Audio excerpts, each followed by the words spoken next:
Hi friends, എല്ലാവർക്കും മെക് 96ന്റെ പുതിയ വീഡിയോയിലേക്ക് സ്വാഗതം. ഇന്നത്തെ വീഡിയോയിലൂടെ കാണിക്കുന്നത് ഇൻവെർട്ടർ ഫ്രിഡ്ജും നോർമൽ ഫ്രിഡ്ജും എങ്ങനെ നമുക്ക് വളരെ ഈസിയായി മനസ്സിലാക്കാൻ സാധിക്കുമെന്നതാണ്. കാഴ്ചയിൽ രണ്ട് ഫ്രിഡ്ജുകളും ഒരുപോലെ തന്നെ ആയിരിക്കും, പക്ഷേ ഇതിൻ്റെ പ്രവർത്തന രീതിയിൽ ചെറിയ മാറ്റമുണ്ട്. അപ്പോൾ അത് മനസ്സിലാക്കേണ്ട ആവശ്യകത എന്താണെന്ന് വെച്ച് കഴിഞ്ഞാൽ, ഇൻവെർട്ടർ ഫ്രിഡ്ജുകൾ പൂർണ്ണമായും IC അല്ലെങ്കിൽ ഒരു ഇലക്ട്രോണിക് ബോർഡാണ് നിയന്ത്രിക്കുന്നത്. നോർമൽ ഫ്രിഡ്ജുകൾ അങ്ങനെയല്ല, അതിൻ്റെ ഓരോ പ്രവർത്തനങ്ങൾക്കും സെപ്പറേറ്റ് പാർട്സുകളാണ്. ഇപ്പോൾ ഇൻവെർട്ടർ ഫ്രിഡ്ജിലേക്ക് ഒരു ഉദാഹരണം പറയുകയാണെങ്കിൽ, ഇൻവെർട്ടർ ഫ്രിഡ്ജിൻ്റെ കംപ്രസർ ഓണാക്കുന്നതിന്, അതുപോലെ തന്നെ ഫ്രിഡ്ജ് ആവശ്യത്തിന് തണുത്ത് കഴിഞ്ഞാൽ ഫ്രിഡ്ജിനെ ഓഫാക്കുന്നതിന്, ഇങ്ങനെയുള്ള പ്രവർത്തനങ്ങളെല്ലാം നിയന്ത്രിക്കുന്നത് പൂർണ്ണമായും ഒരു ഇലക്ട്രോണിക് ബോർഡിലാണ്.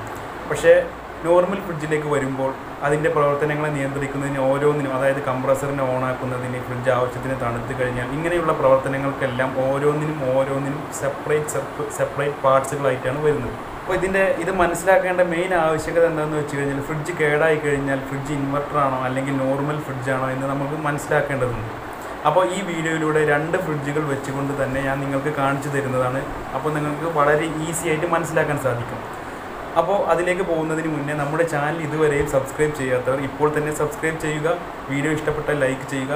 എന്തെങ്കിലും സംശയങ്ങളോ മറ്റോ ഉണ്ടെങ്കിൽ കമൻറ്റ് ബോക്സിൽ രേഖപ്പെടുത്താവുന്നതാണ്. അപ്പോൾ നമുക്ക് അതിലേക്ക് പോവാം. ഇത് വേൾപൂൾ കമ്പനിയുടെ ഒരു ഡബിൾ ഡോർ ഫ്രിഡ്ജാണ്. ചില ഫ്രിഡ്ജിൽ ഡോറിൽ തന്നെ എഴുതിയിട്ടുണ്ടാവും ഇൻവെർട്ടർ ടെക്നോളജി എന്നൊക്കെ. അങ്ങനെ എഴുതാത്ത ഫ്രിഡ്ജുകളുമുണ്ട്. ഫ്രിഡ്ജിൻ്റെ ബാക്ക് സൈഡിൽ നോക്കിയാൽ നമുക്ക് മനസ്സിലാവത്തുള്ളൂ ഫ്രിഡ്ജ് ഇൻവെർട്ടറാണോ നോൺ ഇൻവെർട്ടറാണോ എന്ന് നമുക്ക് ഐഡൻറ്റിഫൈ ചെയ്യാൻ പറ്റത്തുള്ളൂ. അപ്പോൾ അതിന് വേണ്ടി നമുക്ക് ഈ ഫ്രിഡ്ജിൻ്റെ ബാക്ക് വശം ഒന്ന് നോക്കാം. ഫ്രിഡ്ജിൻ്റെ ബാക്ക് വശത്തോട്ട് വന്നു കഴിഞ്ഞാൽ ഇതുപോലെ പ്ലെയിനായിട്ട് കാണപ്പെടുകയാണെങ്കിൽ, ബാക്ക് വശം ഇതുപോലെ പ്ലെയിനായി കാണപ്പെടുകയോ അല്ലെങ്കിൽ ഫ്രിഡ്ജിൻ്റെ കംപ്രസറിനോട് ചേർന്ന് നമ്മുടെ ഇടതുഭാഗത്തായിട്ട് ഒരു വൈറ്റ് കളറിലുള്ള വലിയ ബോക്സ് കാണപ്പെടുന്നില്ല എങ്കിൽ, ഈ ഫ്രിഡ്ജിന് ആ ബോക്സ് കാണപ്പെടുന്നില്ല. ഇതുപോലെ കാണപ്പെടുന്നില്ല എങ്കിൽ നമ്മൾ നോക്കുന്ന ഫ്രിഡ്ജ് നോൺ ഇൻവെർട്ടർ ആയിരിക്കും, അതായത് സാധാരണ ഫ്രിഡ്ജായിരിക്കും. ഞാൻ ഈ പറഞ്ഞ കാര്യങ്ങളാണ് നിങ്ങൾ നോക്കുന്ന ഫ്രിഡ്ജിൽ കാണേണ്ടതെങ്കിൽ നമ്മൾ നോക്കുന്ന ഫ്രിഡ്ജ് നോൺ ഇൻവെർട്ടർ ആയിരിക്കും. ഇനി നമുക്ക് ഇൻവെർട്ടർ ഫ്രിഡ്ജ് എങ്ങനെയായിരിക്കുമെന്ന് കാണണ്ടേ? അപ്പോൾ നമുക്കിനി ഒരു ഇൻവെർട്ടർ ഫ്രിഡ്ജ് എങ്ങനെയാണെന്ന് നോക്കാം. ഇത് സാംസങ് കമ്പനിയുടെ ഒരു ഡബിൾ ഡോർ ഫ്രിഡ്ജാണ്. അപ്പോൾ ഇത് ഇൻവെർട്ടറാണോ നോൺ ഇൻവെർട്ടറാണോ നോക്കുന്നതിന് വേണ്ടി നമുക്ക് ഇതിൻ്റെ ബാക്ക് സൈഡിലോട്ട് പോവാം. അപ്പോൾ നമ്മൾ ഈ ഫ്രിഡ്ജിൻ്റെ ബാക്ക് സൈഡിൽ വന്നു കഴിഞ്ഞാൽ ഇതുപോലെ ബാക്ക് ഭാഗത്തായിട്ട് ഒരു ബോക്സ് കാണപ്പെടും. രണ്ട് സ്ക്രൂ ഒക്കെ ആയിട്ട് ഒരു ബോക്സ് പോലെ കാണപ്പെടും. അപ്പോൾ ഇങ്ങനെ കാണപ്പെടുന്നുണ്ടെങ്കിൽ നമ്മുടെ ഫ്രിഡ്ജ് ഇൻവെർട്ടറാണ്. അപ്പോൾ നമുക്ക് ഈ ബോക്സ് ഞാൻ ഈ വീഡിയോയുടെ തുടക്കത്തിൽ പറഞ്ഞിരുന്നല്ലോ, ഇൻവെർട്ടർ ഫ്രിഡ്ജ് പൂർണ്ണമായും ഒരു ഇലക്ട്രോണിക് ബോർഡാണ് നിയന്ത്രിക്കുന്നതെന്ന്. അപ്പോൾ ഈ ബോക്സ് തുറന്നു കഴിഞ്ഞാൽ നിങ്ങൾക്ക് കാണാം ആ ഇലക്ട്രോണിക് ബോർഡ്. അപ്പോൾ അത് തുറന്നു നോക്കാം നമുക്ക്.